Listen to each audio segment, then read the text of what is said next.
بسم الله الرحمن الرحیم والصلاة علی النبی الکریم وعلی آلہ وصحبہ اجمعین۔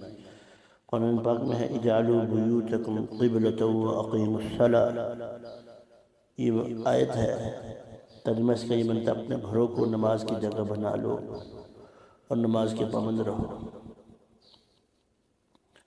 یہ واقعہ ہے بنی اسرائیل پر جب فرعون نے بہت ظلم کر لیا تھا، اس نے مسجدیں اور عبادت گاہیں ویران کر دی تھی، کوئی باہر نکل کے عبادت نہیں کر سکتا تھا۔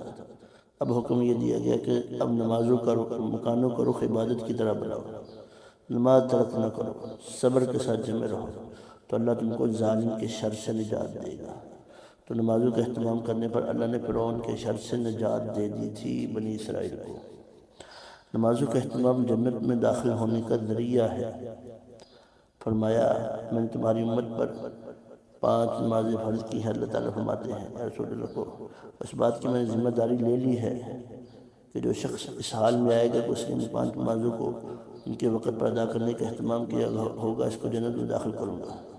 جس شخص نے نمازوں کا اہتمام نہ کیا ہوگا تو فرمایا فلا عہد لہ عندی، مجھ پر اس کی کوئی ذمہ داری نہیں۔ نماز کی پابندی کے لیے انسان کمزور ہے، دعا مانگتا ہے رب اجعلنی مقیم الصلاۃ ومن ذریتی ربنا وتقبل دعا۔ ترجمہ اس کا یہ بنتا ہے رب مجھے نماز کی قائم کرنے والا بنا دیے اور میری اولاد میں سے بھی، اے ہمارے پروردگار، اور میری دعا قبول فرما دیجیے۔ بعد میں کو صرف یہ دیکھنا چاہیے کہ 24 گھنٹے میں تقریباً 1.25 گھنٹہ بنتا ہے نماز کا، اللہ کے سامنے رکھنے کا، باقی سارا وقت 22 گھنٹے 45 منٹ یہ ہمیں اپنی ذات کے لیے ملے ہوئے ہیں۔ تو ہم اس ترتیب سے نماز پڑھیں کہ اللہ پاک ہم سے راضی ہو جائے۔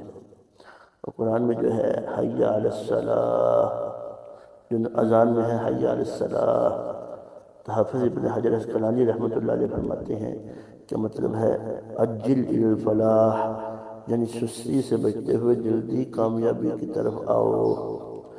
ہماری کامیابی صرف نماز میں ہے، لہذا ہمیں نماز کی سستی سے اور کوتاہی سے بچنا چاہیے، وقت ٹالنے سے، قضا کرنے سے بچنا چاہیے۔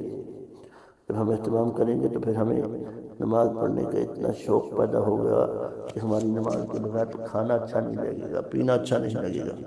لیکن جب ہم سستی کریں گے تو پھر حالات اور سستی ہوتی جائے گی۔ واللہ اعلم بالصواب۔